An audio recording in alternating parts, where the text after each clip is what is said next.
샬롬, 평안하시죠? 김남우 목사입니다. 우리는 모두 삶의 여정을 걸어가면서 크고 작은 강들을 만나게 됩니다. 어떤 강은 얕아서 쉽게 건널 수 있지만 어떤 강은 넓고 깊어서 때로는 급류처럼 위협적으로 흐르기도 하지요.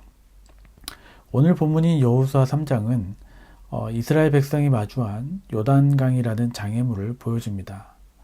그들은 오랜 광야 생활 끝에 약속의 땅을 눈앞에 두고도 넘실대는 요단강 앞에서 멈춰 서야 했습니다. 요단강은 당시 추수기라 물이 넘쳐 흐르는 상황이었습니다. 이스라엘 백성들에게는 다리를 건널 기술도 그리고 배를 띄울 도구도 없었습니다. 그러나 그들의 부족함에도 불구하고 하나님께서는 그들의 길을 열어주셨습니다. 현대를 살아가는 우리들도 요단강을 만나게 됩니다. 이것은 때로는 우리가 감당할 수 없는 재정적인 문제, 그리고 건강 문제, 혹은 인간관계 등으로 나타나게 됩니다. 이런 상황에서 우리는 어떻게 해결을 해야 할까요?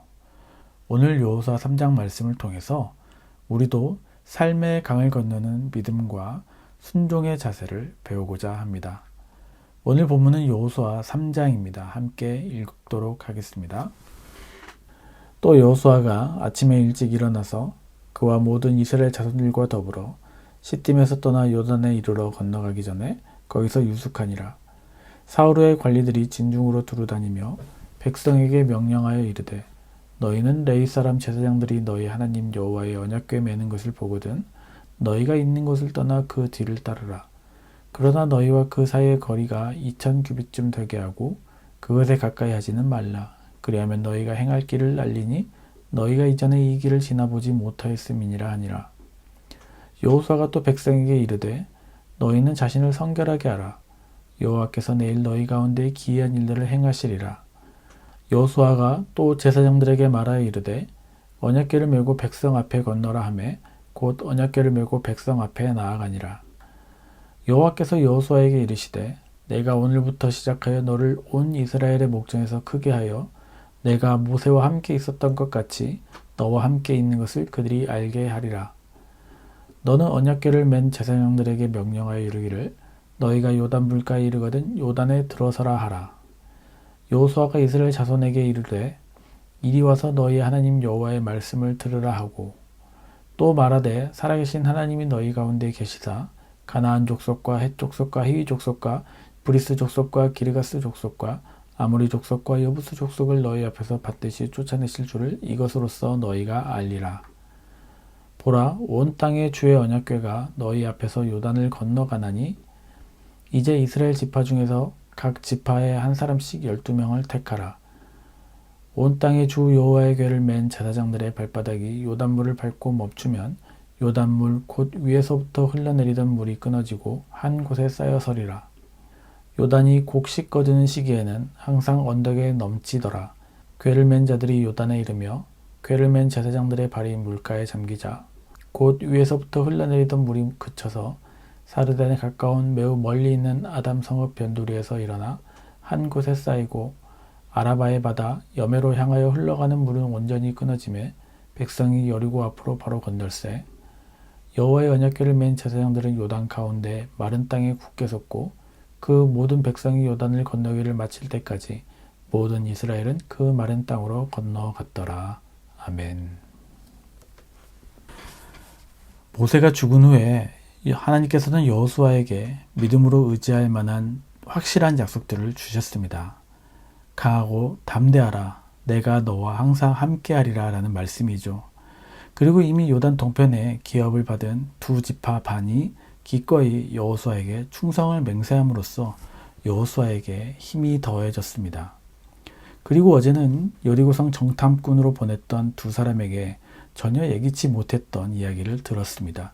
2장 24절을 우리 다시 한번 볼까요? 또 여호수아에게 이르되 진실로 여호와께서 그 온 땅을 우리 손에 주셨으므로 그 땅의 모든 주민이 우리 앞에서 간담이 녹더이다 하더라. 아멘. 하나님의 약속이 있고 이스라엘 백성들의 충성이 있고 그리고 앞으로 차지할 땅의 상황들이 이러하다면 여기서 여호수아와 그 백성 지도자들은 더 이상 무엇이 필요하겠습니까?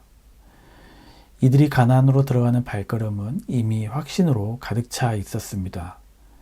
그리고 이제는 그대로 가나안으로 들어가 그들의 땅을 취하면 됩니다. 이것이 참 아름다운 결말이죠. 그러나 이들은 요단강이라는 장애물 앞에 서게 됩니다. 그들의 믿음이 다시 한번 시험받는 순간이었습니다. 우리는 하나님께서 주시는 확신과 약속을 붙잡아 나아가지만 때로는 예상하지 못하는 장애물들을 만납니다. 종종 이것을 믿음의 시련이라고 표현하죠. 그 순간 우리는 매우 혼란스럽고 실망합니다. 하나님께서 준비하셨다는데 그 약속을 믿으며 우리가 계획을 세웠는데 현실의 어려움이 닥치면 우리도 하나님 왜 이렇게 힘든 길을 주십니까? 라고 묻지 않습니까? 그런데 돌이켜 생각해 보면 오히려 이러한 순간이 우리의 믿음을 확인하는 기회가 아닌가 하는 생각이 듭니다. 믿음은 평탄한 길에서가 아니라 장애물 앞에서 드러나는 법이기 때문이죠. 사랑하는 성도 여러분, 어려운 상황과 처지들을 우리의 시련이라고만 생각하지 말고 오히려 감사의 기회로 삼으시기 바랍니다. 하나님을 신뢰하는 자들을 결코 넘어지게 하지 않으시는 그 하나님의 충족하심이 새롭게 드러나는 황금 같은 기회로 여기시기를 바랍니다. 하나님께서는 우리에게 은혜를 베푸실 때 우리의 마음을 위로하시기도 하지만 그 이면에는 하나님의 사역을 위하여 우리를 사용하시기 위함도 있습니다. 계속해서 우리를 격려하시고 강건하게 하심으로 우리가 계속해서 우리의 일을 행함으로 결국 하나님의 이름을 높이게 하신다는 것이죠. 다시 말해서 우리에게 믿음을 주시는 것은 그 믿음을 사용하여 하나님을 높이게 하기 위함이라는 것입니다. 우리는 여호수아를 읽어가면서 그 의미를 생각하며 읽어가야 합니다.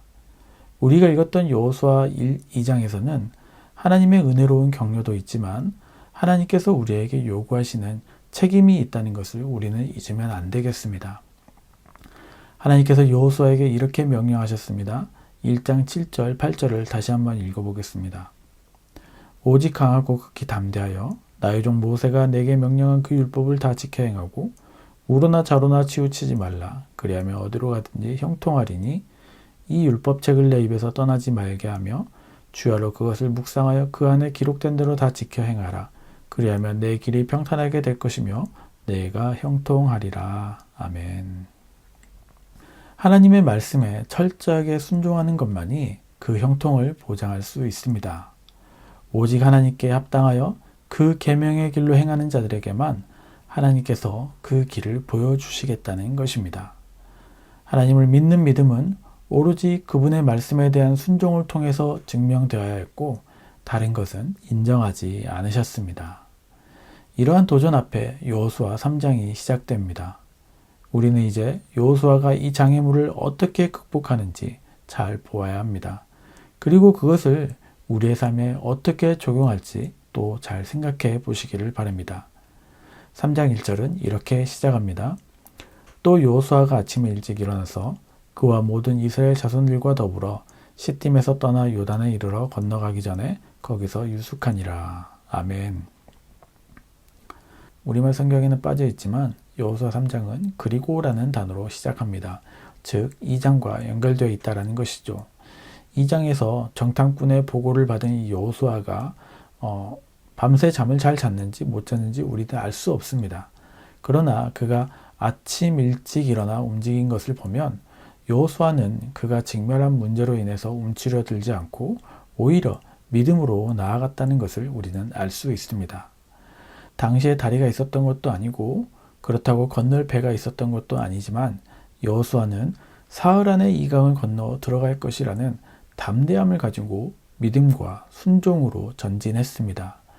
어떻게 건널 수 있을지 방법을 연구한 것이 아니라 오로지 그들이 할 수 있는 행동, 즉 할 수 있을 만큼 하고 나머지는 하나님께 맡기겠다라는 신념으로 움직였다라는 것이죠. 2절에 그 증거가 있습니다. 사흘 후에 관리들이 진중으로 두루 다니며 방법을 연구하고 왔다면 바로 요단강을 건너겠죠. 그런데 바로 건너지 못하고 3일이 지났다는 것입니다. 여호수아는 이곳에서 3일 동안 무엇을 했을까요? 아마도 평소 하던 대로 아침에 일찍 일어나 하나님의 말씀을 기다렸을 것입니다.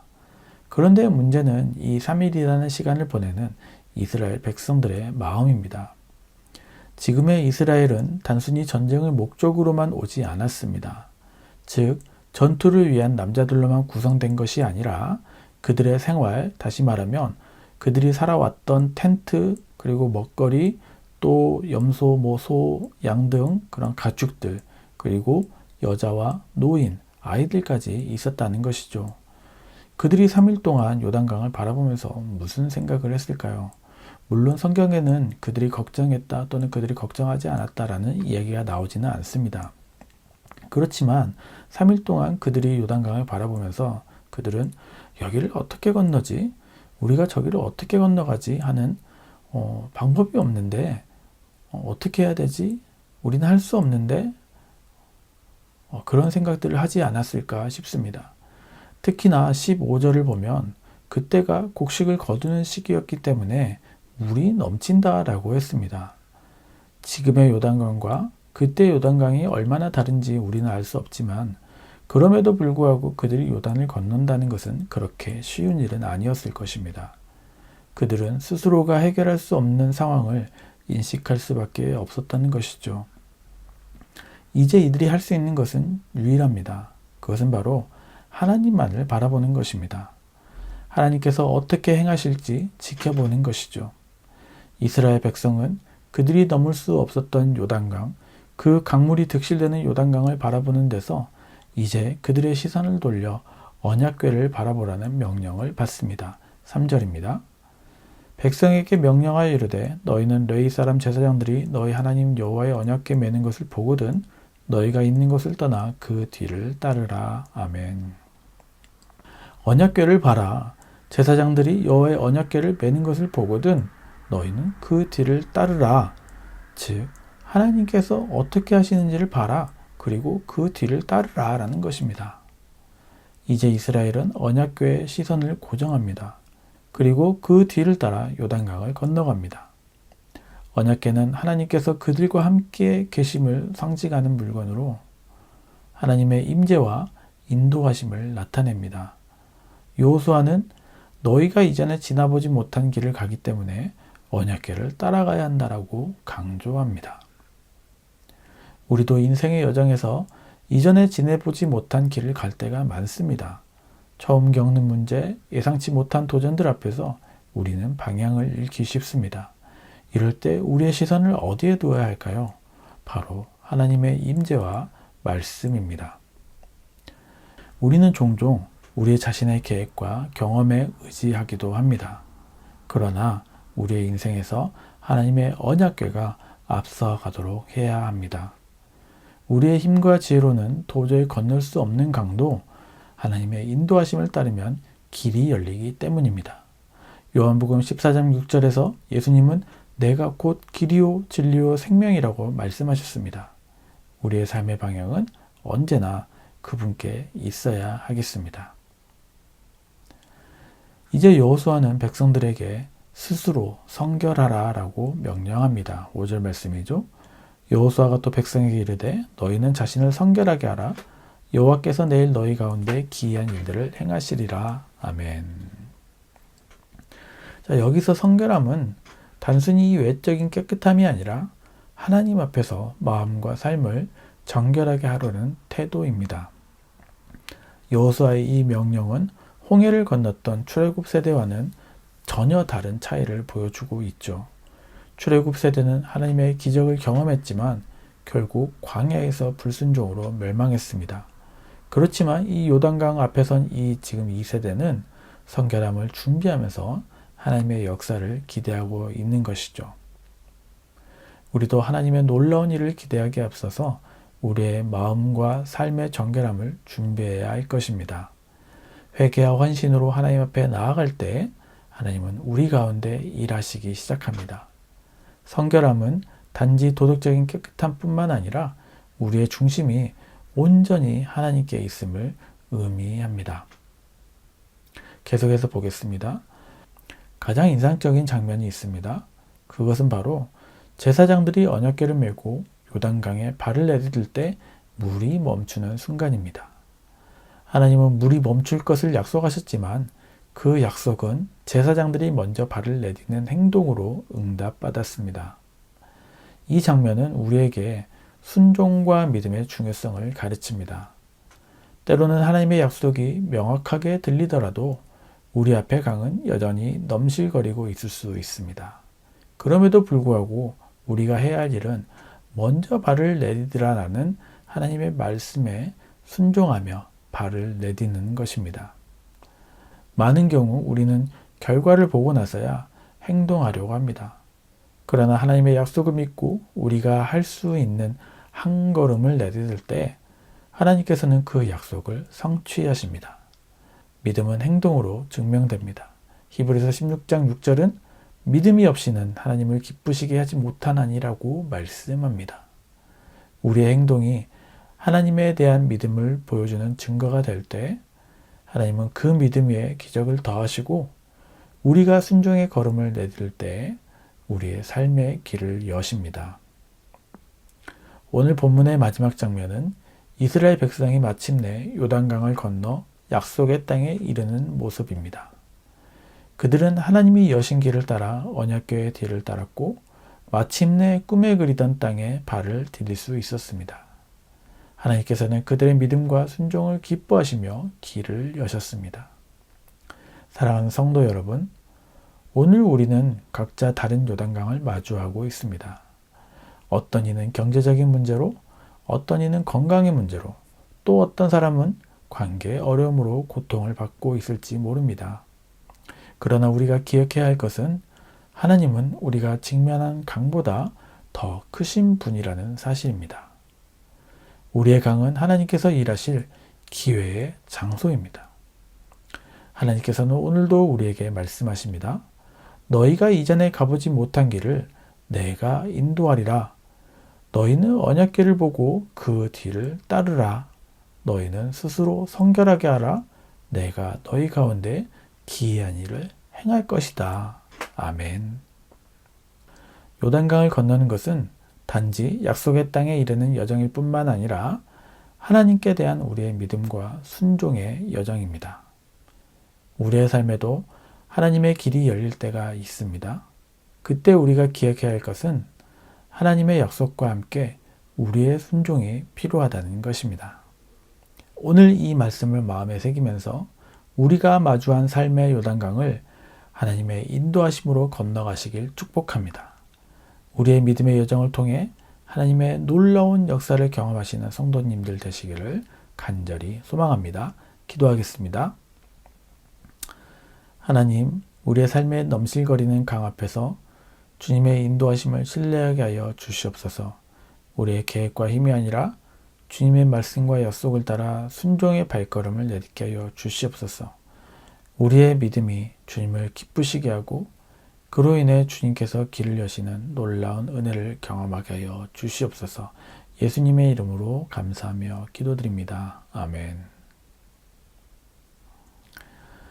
오늘 이 말씀을 기억하시면서 각자의 기도 제목을 가지고 기도하시는 시간 되기를 소망합니다. 기도하겠습니다.